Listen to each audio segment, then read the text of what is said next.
সমাজে কিছু মানুষ আছে শুনেন, বলে এরা আহলে হাদিস, এরা সব সময় ছোটখাটো মাসালা নিয়ে তারা আলোচনা করে। নাভির নিচে হাত বাঁধতে হবে না বুকের উপরে, না হাত ছেড়ে দিতে হবে, তারাবি 8 রাকাত না 20 রাকাত, জোরে আমিন না আস্তে আমিন, সূরা ফাতিহা পড়তে হবে কি হবে না, মুনাজাত করতে হবে কি হবে না, আহলে হাদিসরা এটা নিয়ে সবসময় আলোচনা করে, মতভেদ করে। আর এগুলো তো ছোটখাটো সুন্নাত, এগুলো নিয়ে কেন আলোচনা করা হয় ভাই? এই যুগে আছে না নাই? শোনেন, আল্লাহ নবীর কোন সুন্নাতকে ছোটখাটো বলা যাবে না। নবীর সুন্নাত যেটাই হোক ওটা নবীর সুন্নাত। এটা ছোটখাটো বলে আল্লাহ নবীর সুন্নাতকে আপনি অপমানিত করবেন, এটা করলে নবীর সঙ্গে হয়তো দূরের কথা, নবীর উম্মত হিসাবে আল্লাহ সুবহানাহু ওয়া তাআলা আপনাকে গ্রহণই করবে না। সহিহ বুখারী কিতাবুল নিকাহ হাদিস নাম্বার 563, সহিহ মুসলিম কিতাবুস সুন্নাহ হাদিস নাম্বার 1401, মিশকাত হাদিস নাম্বার 165, আল্লাহ নবী বলছেন আর নিকাউ মিনা সুন্নাতি, বিবাহ করা আমার সুন্নাত, ফামান রাগিবান সুন্নাতি ফালাইসা মিন্নি, যে ব্যক্তি আমার সুন্নাতকে পরিত্যাগ করবে সে আমাদের দলভুক্ত নয়। ভাই বিয়ে করা কি নবী কি বললেন? সুন্নাত। আচ্ছা সামর্থ্য আছে কিন্তু বিবাহ করছেন না, নবী বলছেন সে আমাদের উম্মতের অন্তর্ভুক্ত না। তার মানে হাদিস প্রমাণ করে নবীর কোনো সুন্নাতকে ছোটখাটো বলে আপনি ইগনোর করে দিবেন, আপনাকে নবী বলছেন সে আমার দলভুক্ত না। আপনি বলছেন যে নাভির নিচে হাত না বুকের উপরে হাত, এটা ছোটখাটো মাসালা। কে বলেছে? সুনান আবু দাউদ কিতাবুস সালাত হাদিস নাম্বার 755, আব্দুল্লাহ ইবনে মাসউদ, বিখ্যাত সাহাবী, অনেক বড় সাহাবী। সহিহ বুখারী কিতাবুত তাফসীর হাদিস নাম্বার 4102, আল্লাহ নবী একদিন ইবনে মাসউদকে এসে বলছে, ইবনে মাসউদ তুমি কোরআন পড়তে থাকো আমার সামনে। ইবনে মাসউদ বলছে, ইয়া রাসূলুল্লাহ বলেন কি, আপনার উপরে কোরআন অবতীর্ণ হয়েছে আর আমি পড়বো? চিন্তা করতে পারছেন, নবীর উপরে কোরআন অবতীর্ণ হয়। আল্লাহ নবী বলছেন, ইবনে মাসউদ তুমি কোরআন পড়ো, তোমার কোরআন শুনতে ভালো লাগে। ইবনে মাসউদ বলছে, আল্লাহ নবী আপনার উপরে কোরআন অবতীর্ণ হলো আর আপনি আমার কাছে কোরআন শুনতে যাচ্ছেন? আল্লাহ নবী বলছেন যে তোমার কোরআন পড়া শুনতে আমার ভালো লাগে। ইবনে মাসউদ সঙ্গে সঙ্গে কোরআন মাজিদ পড়তে শুরু করে দিলেন। আল্লাহর নবী সঙ্গে সঙ্গে তার কোরআন পড়া শুনে তিনি কাঁদতে শুরু করেছেন। এত বড় একজন সাহাবী, আল্লাহ নবী নামাজ পড়ছেন। আবু দাউদ 755 নম্বর হাদিস কিতাবুস সালাতে আসছে। তখন আল্লাহর নবী দাঁড়িয়েছেন, আল্লাহু আকবার, বাম হাতে পরে ডান হাতটাকে বেঁধে তিনি নামাজ পড়ছেন।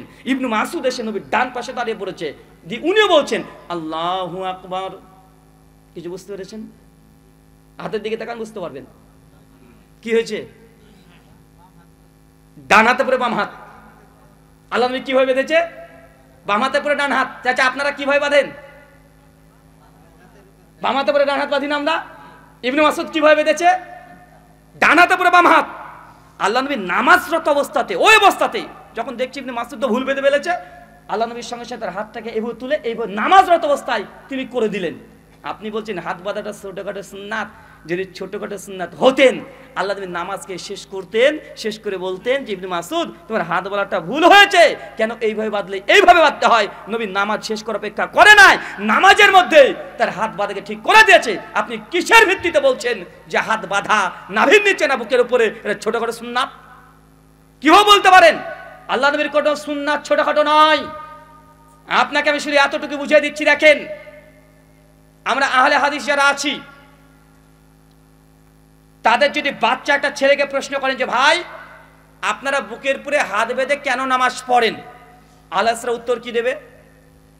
একটাই উত্তর সবাই দেবে যে আমার নবী এইভাবে হাত বেঁধে নামাজ পড়েছে, তাই তো উত্তর নাকি? না অন্য কোনো উত্তর আছে? আর অন্য কোনো উত্তর আছে আপনাদের? নাই। একজন আমি কষ্ট দিচ্ছি না হানাফি ভাইদেরকে, আমাকে ক্ষমা করবেন, আমি জাস্ট বুঝাচ্ছি।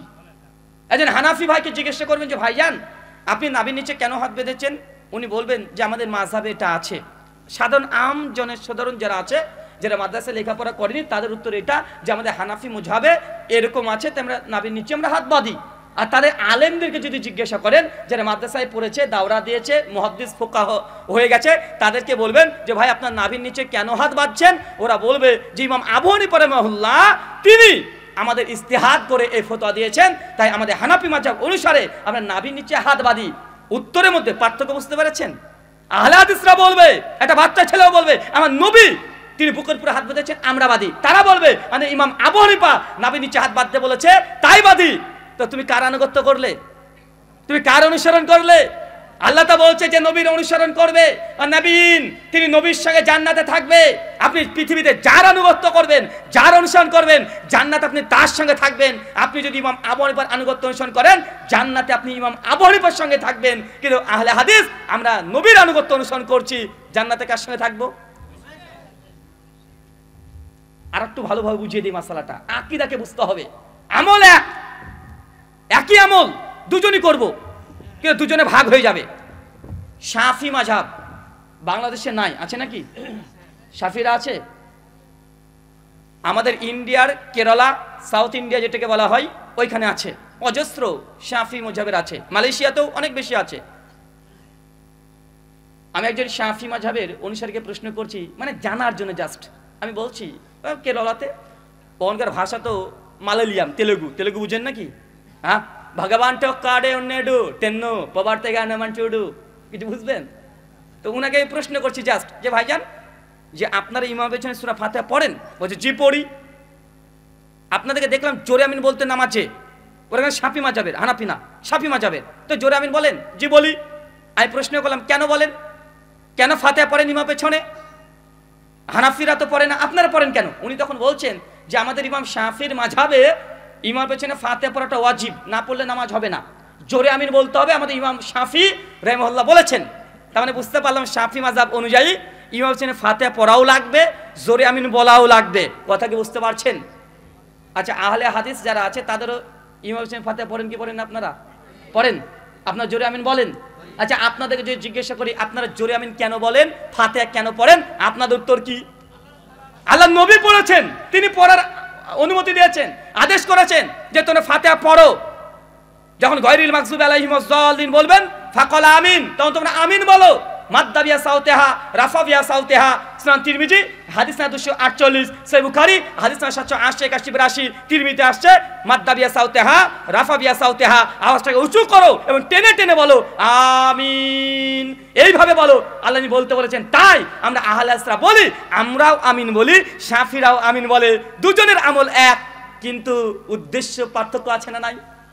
তারা জোরে আমিন কেন বলে? তাদের মাযহাবে আছে তাই, ইমাম শাফি বলতে বলেছে তাই, তার মাযহাবের ফতোয়া তাই, কিন্তু আহলে হাদিসরা বলছে নবী বলেছে তাই করি। তো যারা শাফি তারা যদিও আমল একই করছে, তারা কার অনুসরণ করেছে? এখানে কার অনুসরণ করেছে? ইমাম শাফিঈর। আমি বলছি না যে মাযহাব যারা মানবে তারা জাহান্নামে চলে যাবে, অবশ্যই মাযহাবিরাও জান্নাতে যাবে, কিন্তু তুমি থাকবে কার সঙ্গে? তুমি ইমাম শাফির আনুগত্য করেছো, তার অনুসরণ করেছো, জান্নাতে যদি তুমি যাও, জান্নাতে থাকবে ইমাম শাফির সঙ্গে, ইমাম আবু হানিফার সঙ্গে, ইমাম মালিকের সঙ্গে, ইমাম আহমদ ইবনে হাম্বলের সঙ্গে। কিন্তু আহলে হাদিসরা বলে যে আমি এই আমল করলাম, এই আমল করার মূল কারণ আমার নবী করেছে, নবী বলেছে তাই করেছি। অবশ্যই আহলে হাদিসরা জান্নাতে যাবে, নবীর সঙ্গী হবে ইনশাআল্লাহ। ওয়া নবীন ওয়া সিদ্দিকিন ওয়া শুহাদা ওয়া সালিহিন, যারা যার আনুগত্য করবে তারা সেই ক্যাটাগরির মানুষের সঙ্গে থাকবে। সূরা বনী ইসরাঈল সূরা নম্বর 17 আয়াত নম্বর 71 আল্লাহ বলছে ইয়াউমা নাদু কুল্লা উনাসিন বিইমামিহিম, দুনিয়াতে তুমি যাকে আনুগত্য অনুসরণ নেতা মানবে, কিয়ামতের মাঠে যখন উঠবে সেই নেতার পেছনেই তোমাকে উঠতে হবে।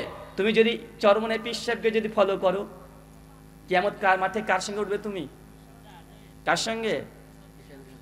ওই পীর সাহেবের সঙ্গে উঠবেন আপনি। কার সঙ্গে উঠবেন? বাংলাদেশে তো অভাব নাই পীর সাহেবের, 10 লাখ নাকি পীর আছে। শেখ আব্দুর রাজ্জাক বিন ইউসুফ হাফেজাহুল্লাহ, আপনাদের বাংলাদেশের আলোচক না, চাপাই নবাবগঞ্জের, ওনার একটা আলোচনাতে শুনেছিলাম অনেক আগে যে 1990 সালের রিপোর্ট অনুযায়ী বাংলাদেশে কত লক্ষ পীর আছে? প্রায় 10 লাখ পীর আছে। মানুষ আপনারা 18 কোটি, তার মানে হিন্দু খ্রিস্টান নাস্তিক বৌদ্ধ বাদ দিয়ে দেন 3 কোটি, 15 কোটি মুসলমান। 15 কোটি মুসলমানের জন্য লাগে কত? 10 লাখ পীর সাহেব লাগে। চিন্তা করে দেখেছেন? আর পীরের কতগুলো ক্যাটাগরি। ন্যাংটা পীরও আছে আপনাদের বাংলাদেশে, ওই দেখেন কুষ্টিয়াতে আছে, লালন শাহ ব্রিজের পাশ দিয়ে রাস্তা চলে গেছে, ওইদিকে ন্যাংটা পীরের মাজার আছে। টিভিতে দেখেছিলাম একটা সময়ে, কি চ্যানেল বাংলাদেশের আপনাদের, ওইখানে কিছু সার্ভে করেছে, তো ন্যাংটা পীরের মাজারে প্রত্যেক বছরে 8 থেকে 10 কোটি টাকা শুধুমাত্র টাকা তুলে, আছে না? কথা বলেন, মানে মানুষ গিয়ে দান করে। ন্যাংটা মানে জামা কাপড় কিছুই নাই, মানুষ ওর কাছে যাচ্ছে বাচ্চা নিতে। বিয়ে হয়েছে 5 বছর, বাচ্চা হয় না মেয়েটার, ডাক্তারের কাছে গেছে, ডাক্তার ওষুধ খেয়েছে, তাও কাজ হয় নাই। হুজুরের কাছে গেছে, ঝাড়ফুঁক নিয়েছে, তাও কাজ হয় নাই। এখন বলছে বাচ্চা আর হবে না, যে বাচ্চা নিতে যায় আমার অমুকের কাছে শুনেছি, ওই ন্যাংটা বাবার কাছে গেলে নাকি বাচ্চা হয়। ন্যাংটার কাছে গেছে বাচ্চা নিতে। এখন ন্যাংটা পীর বসে আছে। চাচা, ন্যাংটা পীর মানে নাম শুধু ন্যাংটা না, মানে জামা প্যান্ট কিছুই পরে না, পুরো ন্যাংটা, নাট বল্টু সব বেরিয়ে থাকে। পীর কিন্তু চালাক, ও কিন্তু ভালোই চালাক। ও বুঝাচ্ছে যে দেখ, আরে তুই আমার কাছে চাইতে আসছিস, আর আমার কাছে কিছুই তো নাই, কিছুই নাই, যা আছে এটাও নিবি নাকি? ও কিন্তু পরোক্ষভাবে বুঝাচ্ছে। আমাদের ইন্ডিয়াতে মোদিজির এবার 140 বছর পর একটা অনুষ্ঠান হয় হিন্দু সনাতনী দাদাদের, সেটা সেটাকে বলা হয় নাগা সাধুদের মিলন মেলা। প্রায় 10 কোটি মানুষ ইন্ডিয়াতে এক জায়গাতে জমায়েত হয়েছে এবং গঙ্গায় স্নান করেছে। গঙ্গা স্নান বলছেন তো, মানে ওখানে ডুব মেরেছে, ডুব মারার সঙ্গে সঙ্গে পাপ সব ধুয়ে গঙ্গার মধ্যে চলে গেছে। একটা দুইজন নয়, 10 কোটি। কিন্তু 10 কোটি সবাই ন্যাংটা, সব ন্যাংটা। মানে ওটা হচ্ছে কি বলা, দিগম্বর, উলঙ্গ, পুরোটা ন্যাংটা। চিন্তা করতে পারছেন? ওদের কাছেও হিন্দু নারীরা যায়, তাদের যদি বাচ্চা না হয় গিয়ে বলে যে বাবাজি সন্তান দাও, ওই হিন্দু পণ্ডিতরাও দিতে পারে। আপনাদের বাংলাদেশে পিসা যেমন ন্যাংটা আছে, হিন্দুদের মধ্যেও আছে, তো পার্থক্য কি দেখলেন রে ভাই? দুজনের মধ্যে পার্থক্য কি আছে? আমাদের ইন্ডিয়ার প্রথম যিনি প্রাইম মিনিস্টার ছিলেন তার নাম হচ্ছে পণ্ডিত জওহরলাল নেহরু। তার একটা বই আছে দ্য ডিসকভারি অফ ইন্ডিয়া। এই বইটার 120 নম্বর পৃষ্ঠায় তিনি লিখছেন যে মেরে নজদিক হিন্দু আর মুসলমান কি আন্দার কোই ফার্ক নেই হে। মানে বাংলা করলে হয় যে আমার নিকটে হিন্দু আর মুসলমানের মধ্যে কোনো পার্থক্যই নাই। হিন্দুরা পুজো করে মাটির তৈরি মূর্তির, আর মুসলমানরা পুজো করে পাথরের তৈরি মাজারের। একজন দাঁড়িয়ে থাকে, একজন শুয়ে থাকে। একজন হচ্ছে মা কালী মা, লক্ষ্মী মা, সরস্বতী মা, জগদ্ধাত্রী মা, মনসা মা। হিন্দুরা সব মায়ের পুজো করে, আর মুসলমানদের আছে সব বাবা, খাজা বাবা, দড়ি বাবা, ন্যাংটা বাবা, কি বাবা যে নাই, আছে না নাই কথা বলেন? আপনাদের কুমিল্লাতে আছে বিড়ি বাবা, বিড়ি বাবা আছে না ভাই? এখন মানুষকে আর ধোকা দিয়ে বক্তব্য দেওয়ার যুগ আছে এখন আর নাই। কারণ এখন ইউটিউব হাফেজাহুল্লাহ চলে এসেছে, ফেসবুক দামাত বারকাতুম আলিয়া চলে এসেছে। এখন যদি ইউটিউবে গিয়ে লিখেন যে বিড়ি বাবার সব ভিডিও চলে আসবে। আসবে কি আসবে না কথা বলেন? চলে আসবে। ওনার কারামত কি, মানুষ ওনার কাছে যায় কোনো রোগ বালা মুসিবত নিয়ে, ওনার কোনো কাজ নাই, বিড়ি 10-12টা বেঁধে দেয় একসঙ্গে, তার ফু দিয়ে দেয়, ওই মুরিদকে বলে তুই খা, ও বিড়ি যখন টান দেয় অনেকে রোগ ভালো হয়ে যায়। এরকম আছে না নাই কথা বলেন? আছে। আমার কথা হচ্ছে আল্লাহ কোরআন মাজিদে বলছে, কোরআনের কথা, ইয়াউমা নাদউ কুল্লা উনাসিন বিইমামিহিম। তুমি দুনিয়াতে যার আনুগত্য করেছো, যাকে নেতা মেনেছো, যার কাছে তুমি আনুগত্য করেছো, কিয়ামতের মাঠে হাসরের দিনে তুমি তার সঙ্গে উত্থিত হবে, তার সঙ্গে থাকবে। তুমি কি চরমনে পৃষ্ঠের সঙ্গে থাকতে চাচ্ছ? যে থাকতে চাও তা তুমি তার আনুগত্য করো। আর নবীর সঙ্গে যদি থাকতে চাও, নবীর আনুগত্য, নবীর আদর্শকে গ্রহণ করতে হবে। আল্লাহ নবী বলেছেন, জামে তিরমিজি 38 নম্বর হাদিস, আফজাল জিকরি লা ইলাহা ইল্লাল্লাহ। সব চাইতে দুনিয়াতে উত্তম জিকির লা ইলাহা, তারপরে কি ইল্লাল্লাহ। এটা উত্তম জিকির। কে বলেছে? নবী বলেছে। আমাদের চরমনে পীর সাহেব বলেছে সব চাইতে উত্তম জিকির ইল্লাল্লাহ, ইল্লাল্লাহ, ইল্লাল্লাহ। তারা করে কি করে না? করে কি করে না? তো তুমি কার আনুগত্য করেছো? নবী বলছেন উত্তম জিকির লা ইলাহা ইল্লাল্লাহ। তোমার পীর সাহেব বলেছে ইল্লাল্লাহ, তুমি নবীর জিকিরটাকে ছেড়ে দিয়ে পীরের জিকিরটাকে ধরে নিয়েছো। পীরের জিকির নিয়ে রাত দিন জিকির করছো, তো তোমার হাসর কার সঙ্গে হবে? কার সঙ্গে? পীরের সঙ্গে হবে। তোমার পীর যে জান্নাতে যাবে তার কি গ্যারান্টি আছে? কোনো গ্যারান্টি আছে কথা বলেন? কোনো গ্যারান্টি নেই। পীর যে জান্নাত যাবে তারই কোনো গ্যারান্টি নেই। যেতে পারে, আমরাও দোয়া করি আল্লাহ সুবহানাহু ওয়া তাআলা তাকে জান্নাতবাসী করুক, কিন্তু যাবে নিশ্চিত। কেউ বলতে পারবে? তার ক্ষমতা আছে? কিন্তু আল্লাহর নবী উনি শুধু জান্নাতি নয়, যতক্ষণ আল্লাহর নবী জান্নাতের দরজাতে নক না করবে, আল্লাহ জান্নাতের দরজায় খুলবেন না। আল্লাহ নবী বলছেন কিয়ামতের মাঠ যখন হবে, সেই সমস্ত নবীরা সিজদারত অবস্থায় একদম পড়ে থাকবে। প্রথম যাকে জ্ঞান দেওয়া হবে, জীবিত করা হবে, যার প্রথম কবর ফেটে বের হবে, তিনি হচ্ছেন আমি নবী মুহাম্মদ সাল্লাল্লাহু আলাইহি সাল্লাম। আমাদের নবী প্রথম কিয়ামতের মাঠে কবর ফেটে উঠবে, তারপর সিজদারত অবস্থায় পড়ে থাকবে। মানুষ যখন চতুর্দিক থেকে তখন কিয়ামতের ভয়াবহতা, কেউ কাউকে চিনেও না চেনার ভান করবে। মানে আপনি যে আপনার বাপকে চিনবেন না এমনটা নয়, মানে চিনবেন কিন্তু পরিচয় দিবেন না। যদি আব্বা চলে আসে আমার কাছে, যে নেকি চাইতে আসে, মাকে চিনবেন, আপনি চিনবেন না তা নয়। কিয়ামতের মাঠে সবাইকে চিনতে পারবেন, কিন্তু পরিচয় দিতে চাইবেন না। কেন? যদি একটা নেকি চাইতে আসে এই ভয়ে, সেই সময় প্রত্যেক নবী একদম সামনে দাঁড়িয়ে থাকবে। আর তার উম্মত থাকবে পেছনে। আল্লাহ নবী হাদিস বর্ণনা করে বলছেন সেই দিন প্রথম মানুষ উম্মত ছুটে যাবে নবী আদমের কাছে। আদমকে গিয়ে বলবে, আদম আলাইহিস সালাম আপনি হচ্ছে প্রথম এই পৃথিবীর মানুষ। আল্লাহ আপনাকে 2 হাত দিয়ে তৈরি করেছে, যে রূহ আপনার শরীরের মধ্যে দিয়েছে। আল্লাহ সুবহানাহু ওয়া তাআলা আপনাকে দুনিয়ার সব জ্ঞান দিয়েছে, আপনাকে দিয়ে ফেরেশতা থেকে সিজদা করেছে। অনেক মহান ব্যক্তি নবী আদম। আজকে এই ভয়ঙ্কর পরিস্থিতিতে আমাদেরকে একটু বাঁচান, আমাদের জন্য সুপারিশ করেন, আল্লাহকে বলেন আমাদের জন্য জান্নাতে দেয়। নবী আদম বলে, না না না না না, আমার দ্বারা হবে না। রাত্রি আজকে আমার কি হয়, আমি এই কাজ করতে পারবো না। আল্লাহ আমাকে আদেশ করেছিল ওই গাছের কাছে যাবে না, আমি চলে গিয়েছিলাম। আজকে আমি যে কি জবাব দিই, তোমরা আমার কাছে এসো না, ওই নূহ আছে, নূহের কাছে চলে যাও।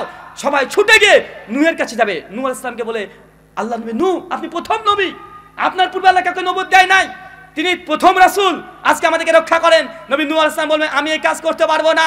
আমি ভুল করে আল্লাহর কাছে বলেছি, আল্লাহ আমার সন্তান কেনানকে তুমি এই কিস্তিতে এই নৌকাতে তোলার অনুমতি দাও, কিন্তু আমার সন্তান নিজেই ছিল মুশরিক, সে আমার নবুয়তকে অস্বীকার করে দিয়েছে, আল্লাহকে মানে নাই। আমি ভুল করে আল্লাহর কাছে দোয়া করেছিলাম। আজকে আল্লাহ যিনি আমাকে প্রশ্ন করে কেন আমি দোয়া করেছি, আমার কাছে কোনো উত্তর নেই, আমি পারবো না। তোমরা যাও আবুল আম্বিয়া নবী ইব্রাহিমের কাছে। সবাই ছুটে গিয়ে নবী ইব্রাহিমের কাছে যাবে। কার কাছে? ইব্রাহিম, আবুল আম্বিয়া, সমস্ত নবীদের পিতা। ইব্রাহিমের কাছে বলে, ইব্রাহিম আলাইহিস সালাম আপনি হচ্ছে সমস্ত নবীদের পিতা, আপনি খলিলুল্লাহ, আল্লাহর বন্ধু। আল্লাহ আপনাকে বন্ধু হিসেবে গ্রহণ করে নিয়েছে, দুনিয়াতে কত পরীক্ষাতে আপনাকে পাস করে দিয়েছে। আজকে আমরা বিপদে, আমাদেরকে উদ্ধার করেন। ইব্রাহিম নবী তখন বলবে, আমার দ্বারা আজকে এটা হবে না, আমি পারবো না। আমি নিজেকে বাঁচানোর জন্য জীবনে 3 বার পর পর আমি তাওরিয়া করেছিলাম। আমাকে বলা হয়েছিল এটাকে, আমি আমার স্ত্রীকে বলেছিলাম, বোন এই যে আমি তাওরিয়া করেছিলাম, আজকে যদি আল্লাহ আমাকে প্রশ্ন করে আমি এর অ্যান্সার করতে পারবো না। তোমরা যাও সবাই মূসার কাছে যাও। আল্লাহ সরাসরি মূসার সঙ্গে কথা বলেছে। মূসা যদি আজকে আল্লাহকে বলে, আল্লাহ নিশ্চিত তোমাদের সুপারিশ করবে। সবাই ছুটে গিয়ে কিয়ামতের মাঠে নবী মূসার কাছে যাবে। কার কাছে? মূসা নবী। কোন নবী জানেন? ওই যে ফেরেশতাকে মেরে কানা করে দিয়েছিল। কত ক্ষমতা দেখেছেন? ফেরেশতাকে মেরে কানা করে দিয়েছে না? ফেরেশতাকে মেরে কানা করে দিয়েছে, এত বড়। আল্লাহকে বলছে, আল্লাহ আমি তোমাকে দেখতে চাই। আল্লাহ বলছে, মুসা লান তারানি, দেখতে পাবে না। মুসা বলছে, না আল্লাহ তাও দেখতে চাই, একটু দেখা দাও, একটু দেখা দাও। আল্লাহ বলছে, দেখতে পাবা না তুমি, কেউ দেখেনি আমাকে, তুমি দেখবা মানে তুমি আমাকে বিশ্বাস করো না? মুসা নবী বলছে, আল্লাহ আমি তোমাকে বিশ্বাস করি, কিন্তু আরো যেন ঈমানটা মজবুত হয় এই জন্য দেখতে চাই। আল্লাহ সূরা আরাফের 143 নম্বর আয়াত নাজিল করে বলছেন, মুসা লান তারানি, তারপরে তুমি আমাকে দেখতে পাবে না। সবাই মূসার কাছে ছুটে যাবে। বলে, মূসা আলাইহিস সালাম আল্লাহ আপনার সাথে ডাইরেক্ট কথা বলেছে, ডাইরেক্ট আপনাকে তাওরাত দিয়েছে। আজকে আমাদেরকে, আমরা বিপদে আছি, কিয়ামত হয়ে গেছে, বিচার এখনই শুরু হবে, একটু আমাদের জন্য আজকে একটু সুপারিশ করে দিবেন, আমরা যেন জান্নাতে যেতে পারি। মূসা নবীর সঙ্গে বলে, জি না, আমার দ্বারা এটা সম্ভব নয়। আমি দুনিয়াতে বনী ইসরাইলের একজন ব্যক্তিকে একটা থাপ্পড় মেরে তাকে মেরে ফেলেছি। আল্লাহ যদি মৃত্যুর কথা যদি আমাকে জিজ্ঞাসা করে, আমি কি জবাব দিব? আমার দ্বারা আজকে হবে না। তোরা যাও নবী ঈসার কাছে। কার কাছে? ঈসা নবী। সবাই ছুটে চলে যাবে ঈসা নবীর কাছে, যে প্রশংসা করবে, আপনি এমন একজন নবী, আপনার মতো দুনিয়াতে কোনো মানুষই নাই, বাপ ছাড়া আপনাকে জন্ম দিয়েছে। আল্লাহ আপনাকে এমন মুজিজা দিয়েছিল যে আপনি মৃতকে জীবিত করে দিতে পারতেন, আপনি অন্ধ মানুষকে হাত দিলে তার চোখ ফিরে পেয়ে যেতেন। আজকে আমাদেরকে রক্ষা করেন, আমাদেরকে বাঁচান। নবী ঈসা বলবে, জি না, আমার দ্বারা এটা সম্ভব নয়, আমিও এটা পারবো না। অনেক কিছু ওজোর পেশ করে বলবে, তোমরা যাও শেষ নবী মুহাম্মদ সাল্লাল্লাহু আলাইহি ওয়াসাল্লামের কাছে। মানুষ যখন ছুটে যাবে তখন দেখছে মুহাম্মদ সাল্লাল্লাহু আলাইহি ওয়াসাল্লাম এক জায়গাতে দাঁড়িয়ে সিজদারত অবস্থাতে বারবার কান্না করছে, বারবার চিৎকার দিয়ে কান্না করছে, ইয়া উম্মতি, ইয়া উম্মতি, ইয়া উম্মতি। আজকে আমার উম্মতের কি হবে আল্লাহ? এই ভয়ঙ্কর পরিস্থিতি, আমার উম্মতের আজকে কি হবে? আমার উম্মতের কি হবে? ইয়া উম্মতি করে কেঁদে চলছে। কে বলেন তো? কিয়ামতের মাঠ। নবীরা উম্মতের সঙ্গে সম্পর্ক ছিন্ন করার জন্য প্রস্তুতি নিয়ে নিয়েছে। একজন নবী উম্মতের জন্য কান্না করছে। সে নবীর নাম কি? মুহাম্মদ সাল্লাল্লাহু আলাইহি সাল্লাম। তিনি কাঁদছেন, ওর উম্মতের কি হবে? আল্লাহ আমার উম্মত, আমার উম্মত। সমস্ত নবী বলছে আমরা পারবো না, আর একজন নবী বলছে আমার উম্মতের কি হবে। নিজের কোনো কথা বলছেন না, কেন তিনি যে কোনো ওজর পেশ করবেন, কোনো ভুল পেশ করবেন, আল্লাহ নবী জীবনে কোনো ভুলই করেনি। সূরা আল ফাতহ 2 নম্বর আয়াত আল্লাহ জানিয়ে দিয়েছেন, নবী আপনার আগের আর পেছনের যা ত্রুটি আছে আমি আল্লাহ সব ক্ষমা করে দিলাম। তার ওজর পেশ করার নাই। তিনি কার জন্য ওজর পেশ করবেন? তিনি বলছেন আমার উম্মতের কি হবে? যে উম্মত আমাকে না দেখে বিশ্বাস করেছে, আমার কণ্ঠ না শুনে আমাকে বিশ্বাস করেছে, আমার ভাষা বুঝে নাই, তারপর আমাকে আনুগত্য অনুসরণ করেছে, আমার উম্মত দাড়ি রাখার জন্য জঙ্গি শব্দ শুনেছে, আমার উম্মত শুধু মাদ্রাসায় পড়াশোনা করেছে এই জন্য জঙ্গি সন্ত্রাসীর আতরঘর, মাদ্রাসাকে জঙ্গির ঘর বলা হয়েছে। আমার উম্মত না দেখে বিশ্বাস করেছে আমার উম্মত যদি আমাকে এত ভালোবাসতে পারে, ইয়া উম্মতি আল্লাহ আমার উম্মতের কি হবে, আমার উম্মতকে তুমি ক্ষমা করো। আল্লাহ চলে আসবেন, এসে বলবেন যে মুহাম্মদ মাথা তুলো, মাথা তুলো, তুমি কি চাইবে আজকে, তুমি তোমার সুপারিশ যা চাইবে তোমাকে আজকে তাই দেওয়া হবে। আল্লাহ নবী ডাইরেক্ট বলবেন যে আমি তোমার সিজদারত অবস্থায় পড়ে থাকবো, আল্লাহ প্রশংসা করবো। যে প্রশংসার বাক্যগুলো আল্লাহ এখনো শেখায়নি, কিয়ামতের মাঠে আল্লাহ শিখিয়ে দিবেন আমাকে, আমি সেই বাক্যগুলো দিয়ে আল্লাহর প্রশংসা হাম আমি করতে থাকবো। আমি উঠে শেষে বলবো আল্লাহ আজকে আমার উম্মাত, আজকে আমার উম্মাত কোন উম্মাত? 5 ওয়াক্ত নামাজ পড়ে তারা না, যারা 10 বার হজ করেছে তাদের জন্য না, যারা বেশি বেশি রোজা করছে তাদের জন্য না, যারা গুনাহগার পাপিষ্ঠ বান্দা উম্মতে যারা গুনাহ করেছে, পাপ করেছে, জেনা করেছে, সুদ খেয়েছে, ব্যভিচার করেছে, আপনাদের মতো আমাদের মতো পাপিষ্ঠ বান্দার জন্য নবী প্রথম মাথা তুলে উঠে বলবে যে আল্লাহ আমার গুনাহগার উম্মত যারা আছে আজকে আমার সুপারিশ তুমি কবুল করো। আল্লাহ আল্লাহ অনুমতি দেবে, সঙ্গে সঙ্গে আল্লাহ নবী জাহান্নামে যাবে, আর আল্লাহ সুবহানাহু ওয়া তাআলা কাকে কাকে জান্নাতে সেটা জানিয়ে দিবে। নবী জাহান্নাম থেকে যে উম্মতকে নিয়ে সঙ্গে সঙ্গে আবার তিনি জান্নাতে নিয়ে চলে আসবেন। একবার নয়, 2 বার নয়, 3 বার আল্লাহ নবী জাহান্নামে যাবেন, তার উম্মতকে তুলে তুলে নিয়ে চলে আসবেন। সহিহ বুখারী হাদিস নাম্বার 7450, বুখারীর হাদিস এটা। চিন্তা করতে পারছেন বুখারী মানে কি? শেখ আব্দুর রাজ্জাক বিন ইউসুফ বলেন বুখারী মানে আম গাছে জাম ধরতে পারে ধরে না, অমাবস্যার রাতে চাঁদ উঠতে পারে ওঠে না, শৈল ছিদ্র দিয়ে ফাল ঢুকে যেতে পারে ঢুকে না, কিন্তু বুখারী মানে এর মধ্যে একটা ছিদ্র ঢোকানো সম্ভব নয়। আমরা যে সেই নবীর উম্মত, কোন নবীর উম্মত? এই নবীর। চিন্তা করতে পারছেন অনেক ফজিলত আছে, এমন এমন ফজিলত এই উম্মতকে আল্লাহ নবী দিয়ে দিয়েছেন আপনি কল্পনা করতে পারবেন না। পৃথিবীতে কোনো নবী নাই যার 70,000 উম্মত বিনা হিসেবে জান্নাতে যাবে, শুধুমাত্র উম্মতে মুহাম্মাদীর 70,000। বুখারী সহিহ মুসলিমের আরেকটা রওয়ায়াত আসছে 4122 নম্বর, 70,000। ওই বর্ণনা আসছে অফরিয়াতিন 7 লাখ মানুষকে আল্লাহ বিনা হিসাবে জান্নাতে প্রবেশ করাবেন। তাদের বৈশিষ্ট্য কি? যারা তাবিজও পড়ে না, ঝাড়ফুঁকও করে না। ঝাড়ফুঁক জায়েজ, কি বললাম বলেন তো? ঝাড়ফুঁক জায়েজ, তাবিজ শিরক। তো তাবিজ তো পড়েনি, ঝাড়ফুঁক যে জায়েজ, ঝাড়ফুঁকও নেয়নি, অসুখ হয়েছে আল্লাহ যা করেছে ভাগ্যে, তাকদীরে যা আছে তাই হবে, মানে এত সবর, তাকদীরের প্রতি এত বিশ্বাস, ও ঝাড়ফুঁকও নিতে যায়নি। ওই ব্যক্তিগুলোকে বিনা হিসাবই হবে না। চিন্তা করতে পারছেন? এরা পৃথিবীর অন্য কোনো নবীর এই ফজিলত নাই, অন্য কোনো উম্মতের এই ফজিলত নাই। সহিহ বুখারী 6265 নম্বর হাদিস, আল্লাহ নিয়ে বলছেন কিয়ামতের মাঠে আমার সামনে সমস্ত উম্মতগুলোকে 60 করে দাঁড় করানো হবে। দেখছি যে অনেক নবী আছে যার পেছনে 100 জন তার উম্মত আছে, কিছু নবীকে দেখছি যার পেছনে 50 জন আছে, কিছু নবী দেখছি মাত্র 10 জনকে নিয়ে দাঁড়িয়ে আছে, কিছু নবী আছে যার পেছনে কেউই নেই, নবী একাই দাঁড়িয়ে, মানে উনি দাওয়াত দিয়েছেন, ওনার দাওয়াত কেউ গ্রহণ করেনি। তারপর আমার উম্মতকে দেখানো হচ্ছে, আল্লাহ নিয়ে বলছেন যে আমার উম্মত এত সংখ্যক যে পূর্ব থেকে পশ্চিম তাকালে যেমন দেখা যায় না, আমার উম্মতের সংখ্যা হবে এতগুলো। কেন জানেন?